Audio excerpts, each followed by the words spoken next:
Welcome to the spectacular Intuit Dome. Welcome to this very special press conference ahead of a very significant, dare I say, one of the most significant MMA events in recent memory. Hello again, everyone. I'm Ariel Helwani. It is an absolute honor and privilege for me to be up here once again. And I have to say, it's actually quite surreal. And I feel like I've said this before a few of these MVP press conferences. I can't believe that we're actually here doing all of this. And if you would have told me 6 months ago, I would have not believed you. And I have a feeling everyone at home feels the exact same way. But that's what we've come to expect from the MVP guys. So let's do it one more time, my friends. We are here, as I said, for a very significant event. We are a little over 3 months away from said event. May 16th, 2026. That is the date that you want to circle on your calendar. And I want to explain to everyone very quickly why this is so significant. This will mark the first mixed martial arts event in MVP's history. The promotion is a little less than 5 years old. Historically, when a boxing promotion starts off, they're not crossing over into the world of MMA this early in the game. But that's what Jake Paul and Nikisa Badarian are doing on May 16th of this year. So that's significant point number one. Number two, this will mark the very first MMA card to air live on the biggest streaming platform in the world, Netflix. 325 million subscribers around the world, no pay-per-view attached to it. If you're a subscriber, you're getting this card on May 16th. As you know, Netflix entered the world of combat sports about 2 years ago with the critically acclaimed Jake Paul versus Mike Tyson event. They've had several boxing events since, never before MMA. And if you're a longtime fan of mixed martial arts, like I am, you recognize just how big of a deal it is to see this N associated with the sport we love so very much. And point number three, and perhaps the most important of them all, the main event on May 16th, right here at the Intuit Dome, features two pioneers, two trailblazers. Those words get thrown around a lot in sports, but that's a fact. This is a dream fight, a fight that most of us never even dared to dream about because, let's be honest, they fought in different eras. Back in 2007, on the very first MMA card on premium cable, a young woman named Gina Carano stole the show alongside her opponent, Julie Kedzie. A year later, she was a massive part of the very first MMA card on broadcast television. She was one of the faces of this sport, one of the most beloved athletes in the history of this sport, and that all culminated in a massive super fight in August of 2009. After that, as quickly as she arrived, she left, going on to have an incredibly successful career in the world of television and film.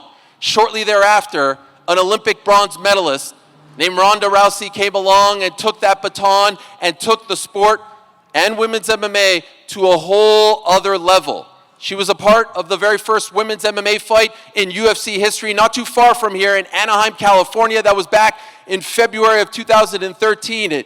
And if I'm being 100% honest, I, at that point, had never seen anything quite like the superstar that she became. I remember being in Brazil in August of 2015.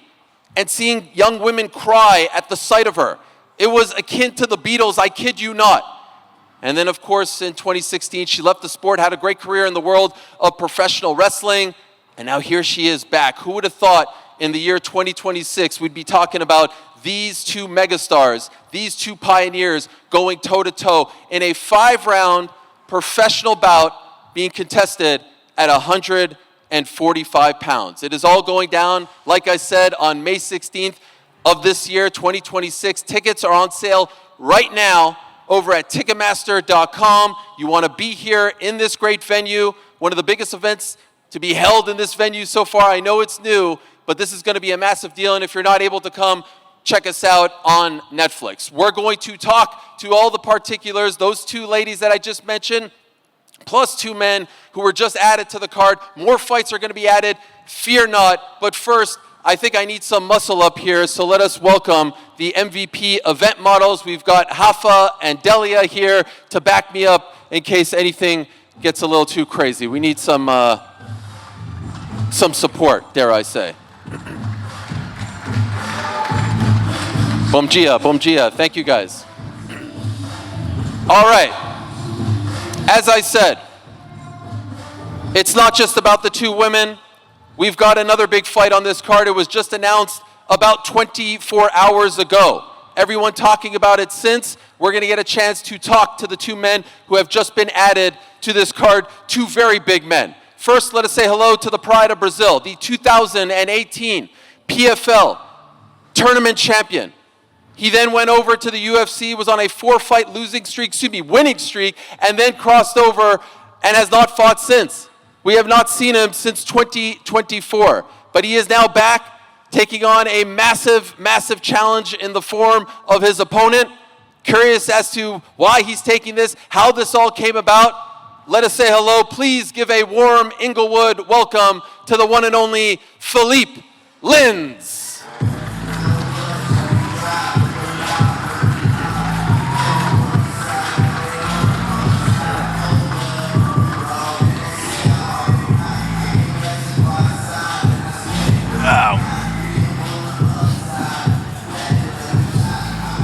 Hello, Philipe. Good to see you, my friend. His opponent really needs no introduction, but I'm going to try to give him one anyway. He is currently the lineal MMA heavyweight champion of the world, the former UFC heavyweight champion, who we have not seen in the octagon for a bit, but he has still been quite active. About 2 years ago, he crossed over to the world of boxing. He went toe-to-toe with, at the time, the champion, the one and only Tyson Fury, and I still believe till this day he won that fight. He then fought, of course, Anthony Joshua, and in about October of 2024, about a year and a half or so ago, he last fought in his last MMA fight. He became the PFL Super Fight champion when he defeated Renan Ferreira. This will be his first fight since. This one kind of came out of nowhere, but we found out about it yesterday. He is in fact here. He is the man who is hailing from Cameroon, from France, le prédateur, the one and only Francis Ngannou.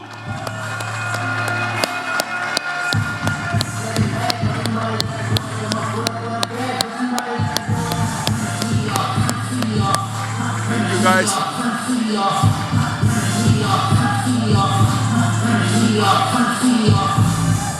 Great to see you, Francis. That is, in my opinion, still to this day, the baddest man on the planet. Can't wait to talk to him in just a matter of moments. But we do have to say hello to the main event.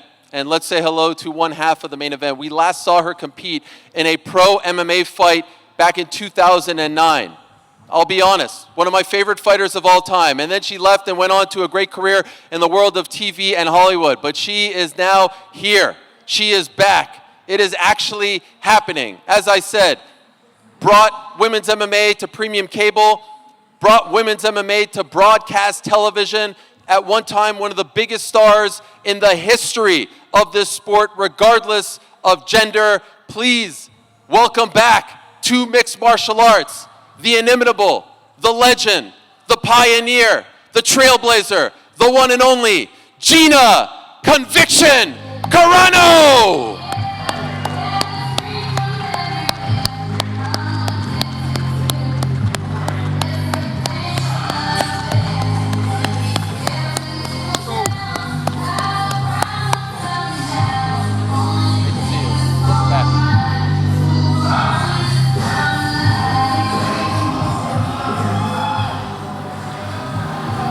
Gina Carano is here. That is unbelievable. We will get to her in a moment. But we have to say hello and welcome back as well to her opponent. 2013, she brought women's MMA to the UFC. And we all know the story by now. They always said women would never fight in the octagon. You've heard it. But it started well before that. Bronze medalist, the Olympic Games in judo. Crosses over to the world of mixed martial arts and is fighting local shows, Strikeforce, and is submitting every single opponent in a matter of seconds with that armbar. An absolute tour de force. Brings MMA, women's MMA to the UFC, headlines that first show in 2013, and then goes on one of the greatest runs in the history of the sport. She leaves the sport in 2016, signs with WWE, and has a tremendous career there as well. Most of us thought that at that point she was done. She was growing her lovely family. She was doing her thing. She's an author, all that stuff and more. And then out of nowhere, we start seeing the training footage. We start seeing all the clips, and we start thinking to ourselves, holy smokes, is this actually happening? But against who? Against her. And so it is actually happening on May 16th of 2026, the return to MMA by one of the greatest stars in the history of the sport, a surefire Hall of Famer in multiple sports. She is actually coming back. Please say hello to the former UFC Women's Bantamweight Champion, the Rowdy One, Ronda Rousey!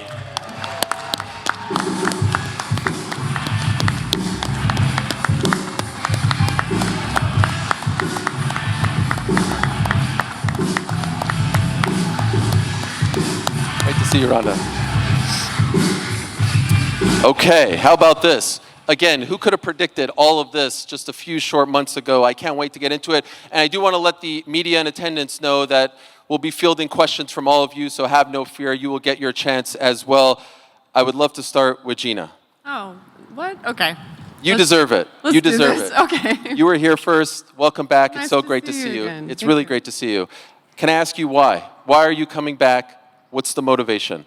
Well, obviously the motivation is Ronda personally asked me, and she was quite the charmer. She asked me politely. She thanked me for so much, and she just she inspired me. And other jobs kind of came up during this, but nothing was as important as this. And to share this moment with her, and to be the one that she would come back for. She's my one as well. So it's hey, we get to live once. And this makes me feel so alive, and so I'm just super grateful for the opportunity. How long was that process from her saying, hey, are you interested, to you then saying, yeah, I actually want to do this after all these years? I mean, that was about a year. I think I first got confronted with it from Dana White, December 2024. Yeah, so about a year we've been talking about it. And when you say confronted, what does that mean? Like they offered it to you? They talked to you about it? Dana gave me a call and he said, Rhonda's pregnant. I think she was 9 months pregnant, right? And she wants to fight. And the only one she wants to fight is you. And at that time, I was extremely, I was extremely sick in my body. Had a couple of tough, rough years, like I think a lot of us did have. And at that time, I was like, you know what, absolutely. And then it just became more and more real as 2025 went on. And it is pretty incredible and surreal to be here today. It's healing, it's exciting, it's everything I could have hoped for. I didn't know I needed this so bad. Well, it is amazing to see you back here. On behalf of the whole MMA community. Ronda, it's great to see you back as well. It is surreal in its own right. And I'm wondering, when you decided to leave pro wrestling, was this the plan for you, or did it crystallize in a different way? No, I never thought I would come back. It didn't cross my mind at all. I think it kind of started with my now coach, Ricky, who was originally my mortal enemy. He was coaching against me on The Ultimate Fighter. And he was also coaching my husband, Travis Brown, and he convinced me to give him a chance, and we became friends over the years. And he asked me to help him get his black belt in judo. And I had put a lot of walls around my heart when it came to martial arts and everything like that. I was forced to retire over some neurological issues that I didn't really have any clarity about. And it just hurt to be around it. And when he asked me to teach him, I was like, okay, fine. You know, he would come to my house, and I had some tatami in the garage. And once I started getting deep into it again and explaining things and getting back to it made me fall in love with martial arts again. It reminded me of the joy that it gave me from the very beginning, and why I love it so much. And I really am a master of it, and I understand it so deeply, and to be able to teach it to somebody who would understand it on that level, it reminded me why I loved it again. And and then I got to be pregnant, and I was about 3 months pregnant, and my husband caught me doing suplexes in the garage, and he was like, "Girl, you gotta give it, gotta give it a little rest." I'm like, "Okay." I was 9 months pregnant when I saw an interview of Gina, who I always said I'd only come back for her, but I also was like, man, I hope she doesn't say anything because I just don't have it, have that love for it in me anymore.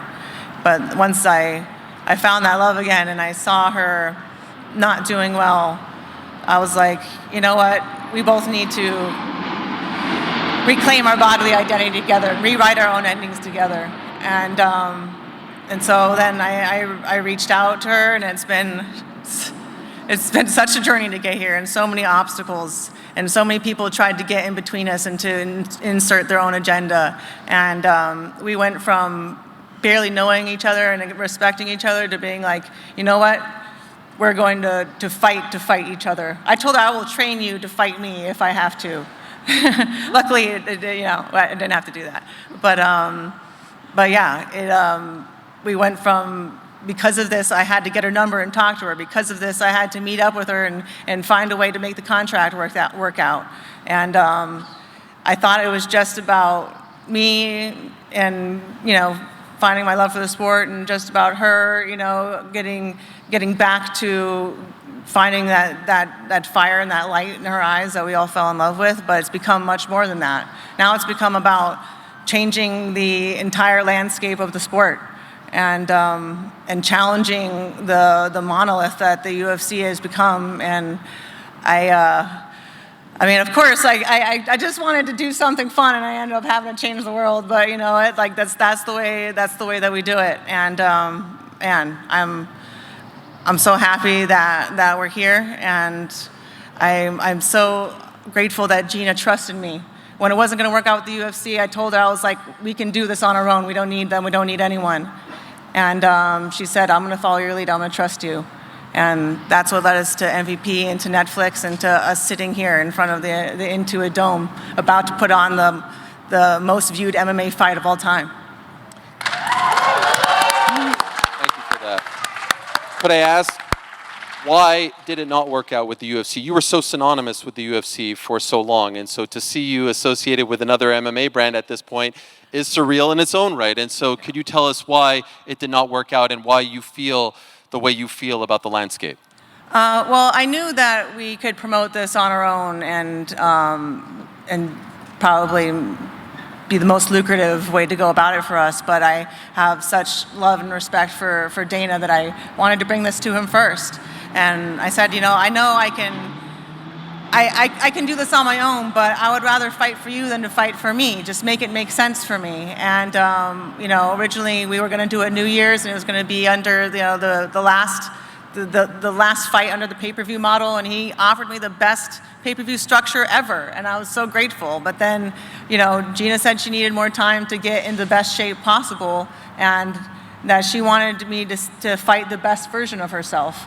And I think that was fate. It was meant to be. It was meant to push us onto the other side. And once they've moved into the streaming model, it's just not about putting on the best fights possible anymore. Dana is legally beholden to the shareholders and to maximize shareholder value. And unfortunately, now that they've taken the reins from of the company away from him, it's barely recognizable now. And they need to be saved from themselves, and luckily I'm here to be their hero. I'd like to ask my friend Francis a couple of questions. Francis, great to see you again. Good to see you. Bon après-midi, as they say. Merci. What a busy few days for you. We wake up on Friday to the news that you're no longer affiliated with PFL. Can you explain what happened and how that led to you being a part of this huge card? Well, it was just the news that came out of Friday. I think this was an ongoing process for a couple months. I think we've been in this position since probably January, that I find out that I will not be having another fight in the PFL. So then I started to look another option. Then right away, 2 or 3 weeks ago, I was reached out by Nikisa to give me an offer. Originally, he he was a big name. I mean, no disrespect to Philipe Lins, which is even more dangerous opponent. But originally he was Rico. So he called me and like, okay, what do you think about fighting Rico in MMA? I'm like, damn, that sounds good. I never thought about it, but I think this is a good opportunity. But long story short, on Friday, 2 weeks ago, and then Rico gets signed for the Usyk fight. So that wasn't an option. And then we were looking for another, for a replacement. And then Philipe came out to be the best option. There were a couple names, but among them, Philipe was the best option. So they chose him. Could I ask, we last saw you in October of 2024. That was your last fight. Yes. At this point, you're a constant talking point for a lot of people in the sport because you were one of the few to dare to fight out the contract and test the waters. Seems like you did well. What's the motivation? Why are you still doing this at this stage of your career? I'm not done. What do you mean, like this stage of my career? I still have a lot of time in front of me, and I still enjoy this. I mean, look, it's been like, I'm in a better shape than I've ever been, even like while fighting. For the past 9 months, I was in the gym every day just because I enjoy it, you know. So far, it's still my job. Of course, I do some stuff on the side, but this is my primary job. I just wake up, get excited to go to the gym, do what I want to do, and then look around if I have a fight. That's also a privilege of being a free man. You go out there, do whatever pleases you, and then if there is an opportunity to fight, you fight. If there's not, you do your business, do your living, and keep off moving. You know, the good thing is like when you have to do it because you want to do it, because you like to do it. I think that's when the real pleasure of fighting begins. You know, you don't feel like you're obliged, you're forced to fight, you have to. It's better to fight when you want to fight. And that's the position that I am in right now. And I think in this position, in this rhythm, I can keep going for a couple more years. Love it. Want to ask your opponent, Philipe, a question or two. Philipe, we haven't seen you since you left the UFC on that 4-fight winning streak. I want to get that right. On that winning streak. Why haven't we seen you since then? Yeah, I take 2 years off, and I'm asked to God to give me another opportunity. And he sent this big opportunity to me. Fight on the first MMA event on Netflix with so many legends here. Ronda Rousey, Gina Carano, Francis Ngannou. It's the biggest opportunity of my entire MMA career. We're going to make a history and be a part of this. Is amazing. I'm feeling blessed. Amazing. Your reaction when you found out that they wanted to match you up against the big man, Francis Ngannou, was it yes right away? Yes, was right away. When my manager called me and said, you're going to fight Francis Ngannou live on Netflix, yeah, I'm on. We have a deal. Send a contract. I love it. Now here you are. It's a big opportunity, guys. It is massive. Yeah. The biggest MMA card in the history of the sport, no doubt about it, as far as the platform and the viewership. The selfish journalist in me wants to ask them a million more questions, but I do want to be fair to my fellow media members, so we'll open it up to questions right here and now. Doug Vasquez from Sports Illustrated. Questions for Ronda. Ronda, you mentioned the love and admiration and respect you have. Try to get for Dana closer to the White. microphone. Hard to hear you. Sure. Sorry about that. Doug Vasquez, Sports Illustrated. Ronda, you mentioned Dana White, all the love and respect you had for him. Ultimately, you couldn't make a deal. Did those failed negotiations lead to some bitterness that led you to publicly criticize them yesterday on social media? No, not at all. He was the one that, when they weren't able to offer me, a respectable deal under the streaming model, he was the one that was like, I want you to make as much money as possible. Don't stay here and take less for me. He gave me his blessing to go out and do it on my own. And if anyone's been his apprentice, on how to be a promoter, it's been me. And after I let him know before anybody else that I had gone to Netflix, and I wanted to, I didn't want him to be upset with me, and he was like, I could never be upset with you. I love you so much. I want you to do great. I want this to be successful. He's always been my friend first before anything else, and I think that most of my criticisms of the UFC now is because Dana isn't the owner and he isn't calling the shots and he isn't running things the way that he wants, because he's an employee of the company now. He's not an owner, and I think it was a big mistake of theirs to not let him just run things the way that he always has. Do you think he was upset when he saw your comments yesterday on social media? You mentioned that he wasn't upset with you for taking this fight. Oh, he knows the White House card sucks. Like, he knows that they were pushing this for over a year, and it fell extremely short of expectations. I mean, he was so upset about it. He was talking about a fight falling out the day before. It's I can guarantee you he's not happy with it either, and he's the one that taught me through example to speak my mind. And then one question for Francis. Francis, with all the success that Jake and Nikisa and MVP have promoting these big boxing events, when we look back 5 years from now and look at this card, do you think that this will be the card that finally created some competition for the UFC? Absolutely not, because if I remember well, 5 years ago exactly, the MVP promotion wasn't there yet or was just getting started, So nobody could have believed that. But again, with the landscape of the sport today, there have been a great opportunity. And even last year, I wouldn't have imagined that. But when I received a call the other day, and then I was confused for a second. Then I'm like, wait a minute. So it's a MVP. Then it's going to be Ronda against Gina. It's going to be me against Rico. And then it's going to be live on Netflix. I'm like, damn. So this is it. I wasn't expecting this at all. I didn't see this coming at all. But managed to be like the right plan. As I just said, with the landscape, with everything that's going right now, out there right now, there is a great opportunity here.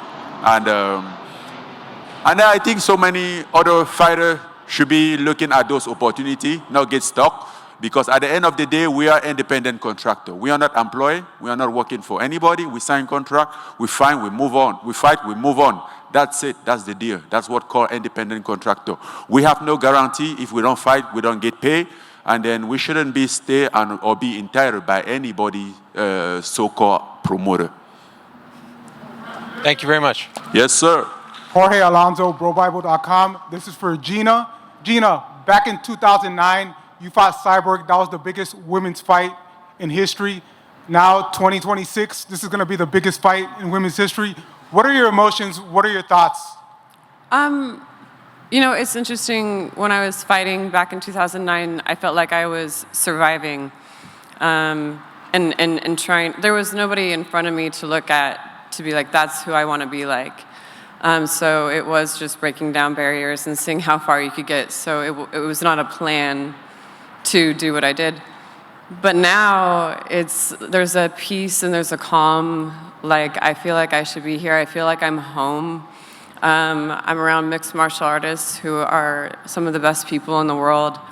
And I feel more calm than I've ever felt for a fight, which is, if you knew me back then, I got really, really nervous. But today I feel like I'm exactly where I should be. And for Ronda, you talked about changing the landscape of being the savior. The UFC White House card came out. John Jones had some financial issues with the UFC. What are your thoughts on that situation? I mean, it used to be that UFC was the best place that you could come in combat sports to make a living and be paid fairly, and now it's no longer. It's one of the worst places to go. It's one of the. It's why so many of their top athletes are leaving to go and find pay elsewhere. It's why their champions like Valentina are selling pictures of their titties on OnlyFans. These people are a lot of them at the ground level, they can't support their families. They're living poverty level fighting full time. And this company just got $7.7 billion. Like, there's no reason that they can't afford to pay their athletes at least a living wage, and not even that, to at least be able to match what these athletes are making in other sports. Why would they expect to get the best athletes and these best aspiring kids that want to be something into MMA? Why not go into football? Why not go into boxing? Why not go into anything else? And so they're bleeding talent because of their short-term greed. They're thinking about the next quarter. They're thinking about the shareholders, and they're not thinking about their responsibility to be, stewards of the future of the sport. And for Francis, you had your issues with the UFC, with the financial issues as well. You're seeing John Jones go through the same things that you went through. Do you have a message for him, and what are your thoughts on the situation? I think 3 or 4 years ago, I was saying this out loud, and I will still say this, not only to John Jones, but everyone that out there and who's probably in the same situation, because I think most of them are in the same situation. We are not an employee, we are independent contractor, and then we should be able to get what we deserve, and if we don't get, we will be able to have a right to walk away and go look other option. Because the thing now is that there is always like contract tying people up, and then they can get free, and then you want to set free, and then they muscles you up, and lowball you. But I'm happy I'm out of that. That's all what I can say. Thank you. I just wanted to ask a question to Gina. How are you viewing the state of your MMA career? Is this a one and done? Is this a, let me see how I feel on May 17th, the next day? Are you fully back? I don't ever think I never answered that question. I never did. I never actually said I was retired. It's just something that I just don't think what I'm going to do. Okay. You can never predict that. So Fair enough. I never rule anything off the table, which is probably why I'm sitting right here, right now. And for you, Ronda, are there more fights in your future? I mean, I guess it depends on how this one goes. But man, I really want some more babies. Okay. And it's getting to the point in my life where I can't really be taking any more detours, and I really want to be fully present for my husband and my kids. And it gets to a point where it's like, when are you going to be impressed enough with yourself to spend some time with your family, And unfortunately, I've been able to integrate, home life and everything with this camp. But I feel like this is me trying to rewrite my ending with Gina. And maybe it's like a Lord of the Rings ending that keeps going on and on and on, or maybe it's a grand finale. So, but I promised my husband this was definitely the last one. Okay. Well, maybe you link up with Nikisa. It seems like you're very passionate about the business, Nikisa and Jake, and try to build this thing. I mean, I told him he definitely would like some more fights out of me, but I told him I can't be your Connor, but I'll be your Dana. And he said, we'll see how this goes first. But when I'm running sprints, I like to look at the horizon, not my feet. Fair enough. Well said. Back to the media. Let's try to keep it to 1 or 2 because there's a bunch of people in line. Go ahead. Gabriel Gonzalez for Cage Side Press. Question for Ronda. You talk about the mutual respect with Gina. What would you say is the impact that she had on the sport when you watched her compete, and the impact she had maybe for your own career? I mean, I would not have known that women's MMA existed if it wasn't for her. I was training for the 2008 Olympics when I saw her fight Julie Kedzie and saw the awe and admiration and respect that she commanded from everybody in the room. She stole the show, and I was so envious of her. I saw her fight, and I was like, I could totally kick her ass, but I was also so in awe and enthralled with her. And she planted that seed in my mind where, I was training for Olympics. I would try to listen to music and think about, ooh, I'm going to win the Olympics and my Olympic matches and all of this and doing judo. And it just kept creeping to my mind. I would think of winning MMA and winning MMA matches. And she planted that seed. And my mom has a saying that you can't unhave a thought. And it's because of her that she changed my whole life. And she already was changing the world of sports and went and moved on to bigger and better things for herself. But I was able to change the world because of her. And not even just that, but after MMA and the way that things ended, it was just, it was really heartbreaking for me. And she inspired me all over again to pick myself back up and to come back to fight for me and not for anyone else, and to go after the fight that I always wanted and not what anybody else wanted. And to be honest, like, this is the biggest fight in MMA right now. There are no two people in the sport with more international name recognition than me and Gina, except for Conor, but no one's gonna sanction that. So, like, this isn't a charity card. This isn't a throwback nostalgia card. This is the biggest fight in the sport right now, and it needed to happen now. This is fate between us. We have been on a collision course ever since I sat on a couch watching her on TV, just in complete awe of what this woman was doing. And yeah, I couldn't be more grateful. It started out that I wanted to do this to help you, but God damn it, I still owe you because you've helped me so much all over again. So I don't know if we'll ever be even, but I think that I want what succeeds me to exceed me, and I want to prove to her that what she created is something greater than she ever would have dreamed of, and the way that I can show that respect to her is to beat the ever-living crap out of her and then say thank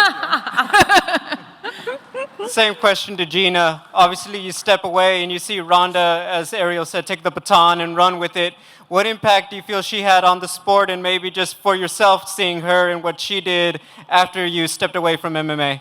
Well, there's an interview from a long time ago, and I hope somebody digs it up somewhere, and I said that the women that I'm inspiring now are going to re-inspire me later. And I didn't know how prophetic those words would be, and it has totally come full circle to exactly that. I mean, Ronda, nobody, they've tried to get me to come out of retirement, or, there's nobody I would have come out for except for her. And when we were having kind of a tough time getting it done, because I have walked away before, Ronda was like, she got on the phone with me, she's like, let's sit down and talk about it. And I call her Little Wolf because she's like wagging her tail and she's charming, and at the same time she wants to like rip my arm off and shove it up my ass. So I'm like, okay, like I got to keep both of those sides of her in mind. But oh God, did I just say that? Oh no! Oh, you did. You did. That'll be viral. But no, she's completely inspired me, and this has just been. I didn't realize how badly I needed it. I don't care about the time off. I've had a lot of extreme things happen, and I used to get really nervous for stuff like this, and I feel freaking great right now. It's got good energy for this fight, and I agree with Ronda. This is the biggest fight going on right now, and it's a complete honor. You're crushing it, Gina. You're crushing it. Oh, you're going to use crusher now? Oh, let's go back to the media. Here we go. Hi, Christina, it's Snow Queen LA. I have a question for all of the fighters. What's one thing people don't know about you? And whoever wants to go first. Thank you. Maybe we'll start with Francis. I'll let the lady go first. Okay, fair enough. Let's start with Gina. Why me? Okay. I actually moved up to Montana. I live on a farm. I got married. Congrats. To my first and last love, Kevin Ross, and it was the best thing I've ever done. And that's probably what people don't know, so now you all know. I'm married. Mazel tov. Well done. Ronda. Oh, God. Okay. I have 6 sea monkey tanks, and only one of them has sea monkeys in it. And there's only 2 sea monkeys. I'm growing algae in the other ones in case my sea monkeys have babies again and I don't kill them and I move them over into the sea monkey nursery. I don't know. I'm a nerd, man. Okay, we've covered it all. From fighter pay to the state of the sport to sea monkeys. Francis? Okay. I think right here I'll go with the very general one because I have so secret stuff. But let's just say I don't give a damn about BS. What people think, talk too much BS. I don't just give a damn. That's what actually they don't know. And what about you, Philippe? I have a new baby boy, new girl with 10 months years old. So it's amazing. I'm a father of 2 girls. I'm gonna have a work on this, bro. Parabéns. Thank you. Would you like your young girls to follow in the footsteps of these great fighters and compete one day? I'm gonna let her choose what she gonna do. Both of hers, both of my daughters. Okay. Would you like to say something to your fans in Brazil, in Portuguese perhaps? Because I know there's a lot of people who watch Netflix in Brazil, so any message for them? Fala pessoal do Netflix Brasil, Philipe Lins aqui. Queria mandar um abraço para todos vocês aí que estão assistindo ao vivo aí nos streams do YouTube, do Netflix e da MVP. Queria mandar um abraço para todos vocês aí, para minha família, por estarem torcendo por mim aí nesse dia para que a gente possa vir com essa vitória aí para a gente, nessa luta tão importante, nesse grande desafio que eu tenho pela frente aí. Um abraço para todos vocês. Obrigado, obrigado. All right, let's go back to the media. Good afternoon, Adriana Noriega with Fox Deportes and ABN Sports. My question is for Ronda and Gina. As we celebrate Women's History Month, we look up here and we see one of the most historic women's card, headlined by 2 legendary fighters of this sport. So I want to see how you come into this fight. Does the fighter inside of you look at this fight as the biggest rivalry or as the biggest celebration of the 2 biggest pioneers of the sport? I think it can be both. Why not? Good answer. I mean, fighting's the way I celebrate. I've been asked about Ronda for the last 16 years. Are you going to fight Ronda? Are you going to fight Ronda? And it's so easy to tell these people, oh yeah, I would, I would. And then to be able to do it. So putting words to action is, I think, one of the best things you could do in life. And for it to be Ronda, and for it to be, this is just, it's epic. It's just absolutely epic. I have been a part of so many firsts in my life. And I'm just so blessed and fortunate that it is with Ronda. And I'm definitely coming to win. So make no mistake about that. It's competitive, and it's also everything else. Thank you. First women's MMA fight on premium cable, first women's MMA fight on broadcast television, first women's MMA main event, and now first MMA fight on Netflix. And first women's MMA fight to go 5-minute rounds with Cyborg. So this will be my second fight. A lot of firsts. That was obviously a cheating, roided up bitch that totally cheated you out of your title that was deservingly yours. So you're too nice to say it, but I'm going to say it. Fuck her, and you're the best. You know what I love about Ronda? Some people go away and they lose the fastball. I feel like the fastball is at 105 right now. It actually somehow got even faster. I'm not sure. We've missed you. Welcome back. It's just because you've been at so many boring press conferences that you forgot how interesting it could be. I actually don't go to the press conferences. We missed you, Ronda. We missed you. I miss you. We all miss you. I think a lot of the media here misses you. All right, here we go. Eduardo Mata, No Mas Boxing. My question is for Ronda. It should have been a better name. You dominated in multiple arenas, not just the fight scene, but also film. When you look at your career today, what motivates you now compared to when you first started? I mean, this is a really unique fight, I think, in that it's entirely self-motivated, you know? This is for me. I think my last 2 fights, I felt like I had to be there for other people, and it got away from me. And this is me really, really reclaiming that. And of course, you know, it kind of becomes more about everybody else because of the grandiosity of this event and everybody that's become a part of it. But deep down, this is the fight that I always wanted, and the only fight that I wanted to come back for, the only thing that could inspire me and light that fire back in me again. Just one more quick question that they asked me to ask. If you could describe Dana White in one word, what would it be? Wait, hold for sound. Yeah. What was that? Oh yeah, because I was playing. If you could describe Dana White in one word, what would it be? Dana White, if I could describe him in one word, I would say, I think he's loyal to a fault. Thank you. That's a lot of words. That was more than one word. Okay, one word? God. Loyal is good.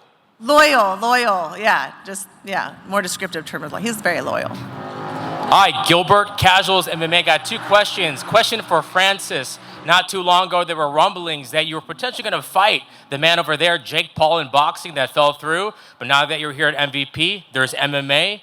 Are you interested in fighting Jake Paul? And Jake, with a head nod, you want to do it? No, I'm not interested in fighting Jake Paul. Never mind, Jake. Listen, I'm not done. I'm interested in beating his ass. Oh! Whoa, no fighting him. Okay, just beating his ass. Interesting. Yes. Last question for Ronda and Gina. The last 2 big blockbuster fights we saw you guys in. Gina, you were fighting Michael Fassbender and Haywire. Ronda, you were beating Michelle Rodriguez's ass in Fast and the Furious. Are we going to see a barn burner like that? 30-second flying armbar, switch kick, head kick, KO, 30 seconds. Or are we going to see Max Charles Oliveira? Listen, the great thing about fighting and it not being scripted is that you really have to tune in to find out. So I don't know. I'm prepared for every what's it called? Eventuality? Scenario. Possibility? Every possibility. Thank you, God. But you never know. That's the beautiful thing about MMA. You never know what's going to happen. I think it's going to be Fast and Furious, no pun intended, because we're both in the franchise. But you know, I know that with everybody on this stage, you are not going to be disappointed. There's a lot of fights that I see headlining these days that if they were happening in a bar for free, I would walk away. For me, I think that energies make fights, and you really cannot. 1 second. Until you're in front of someone, right, and you feel the energy and you see how they move. I move a little bit different. I know who she's been training with and everything. I don't see it going the full length, but we prepare for the full length, and I think it's going to be. I think it's going to be pretty surprising, actually. Thank you. We'll wrap up the media questions with a question from this young whippersnapper. Hey guys, new on the scene here. My name is Jake Paul from JakePaul.com. My question is for Philipe. I would like to say first, I want the winner of this fight, but Philipe Francis has said he can knock me out and is going to knock me out. What do you think is going to happen in your guys' fight, and do you think you can knock out Francis Ngannou? First of all, Francis Ngannou is one of the greatest heavyweights of all time. This fight is going to be the biggest challenge I'm going to face on my entire MMA career. All respect to Francis, but one victory over him is going to put my name on the MMA history forever. So it's a masterpiece, and all respect to him again, to his history on the sport. But May 16, live on Netflix. I'm gonna shock the world.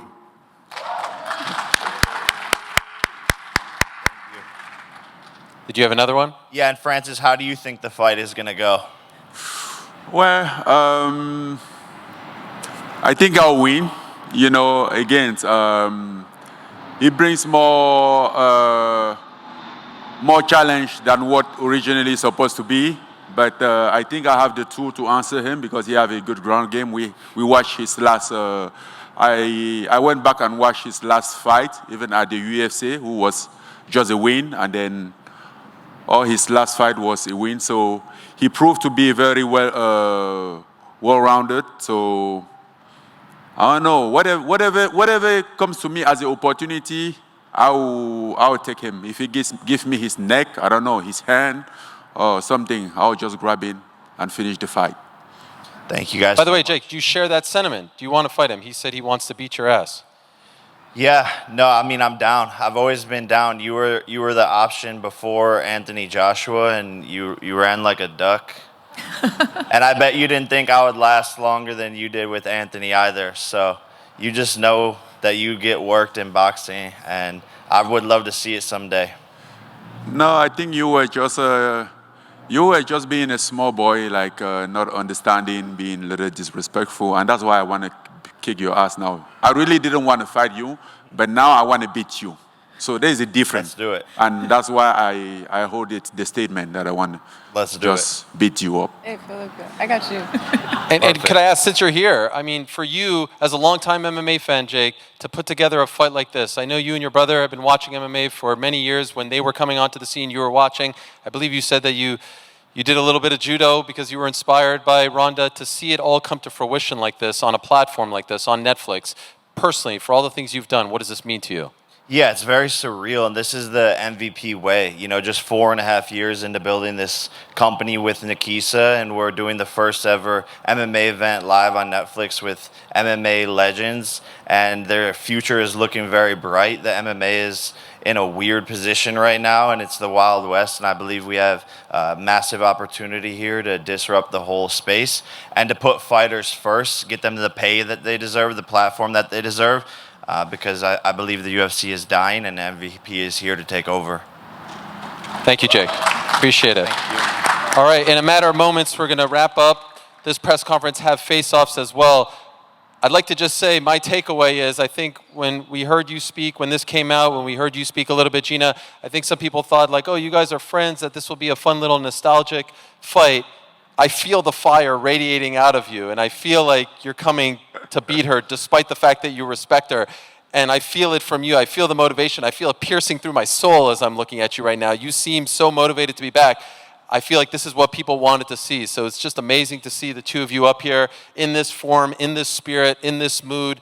And then to add to that, Francis and Philippe as well. And this is not going to be just a 2-fight card. Many more fights will be announced in the coming days and weeks. Cannot wait for those announcements. But to repeat, 2 of the greatest of all time, 2 pioneers, 2 trailblazers are coming your way on May the 16th, live and exclusively on Netflix, the biggest platform in the world, airing its very first mixed martial arts event. Historic, doesn't even begin to scratch the surface. Thank you so much to everyone up here. We're going to ask all the fighters to go to your respective corners to do the face-offs. We're going to call some other people up, but this has been amazing. And I appreciate all the media. Sorry we couldn't get to everyone in attendance, but you'll have other opportunities to speak to all these fighters over the coming weeks. Great to see you. Great to see you. A reminder that tickets are on sale right now at Ticketmaster.com. May 16th, Intuit Dome, home of the Los Angeles Clippers. Big win yesterday against the Knicks. Over 500, but an even bigger event is coming in a little over 2 months' time. Well, welcome back to the stage, the MVP event models, Rafael and Delia. And we will also welcome to the stage the co-founders of Nikisa Badarian and Jake Paul.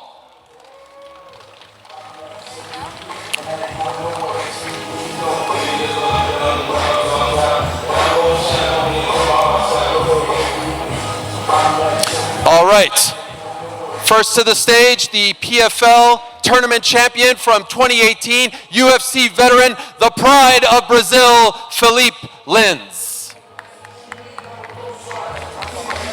And his opponent, Le Prédateur, the former UFC heavyweight champion, the lineal MMA heavyweight champion, the MMA fighter turned boxer, now back to mixed martial arts, Cameroon and France's own Francis Ngannou.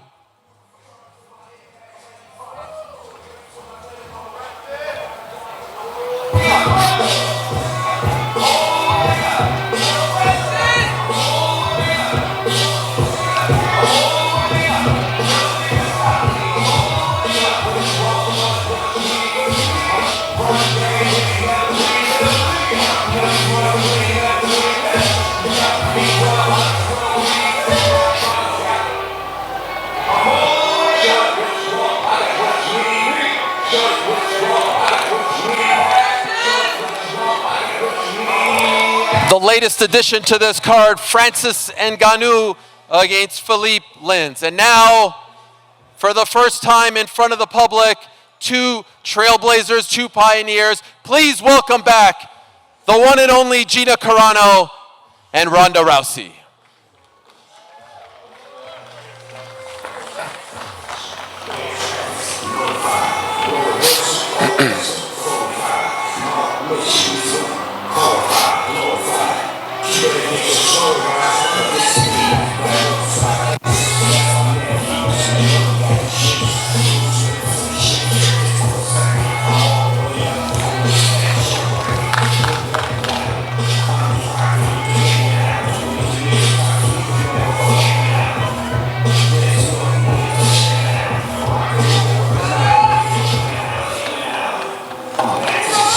All right, we're going to bring back everyone to the stage now. Jake Paul, Nikisa Badarian, Francis Ngannou, Philipe Lins, and of course, Gina Carano and Ronda Rousey. The four fighters competing on this card, many more to come. The two men who made this all possible, who first brought boxing to Netflix and now are bringing mixed martial arts to the biggest streaming platform in the world.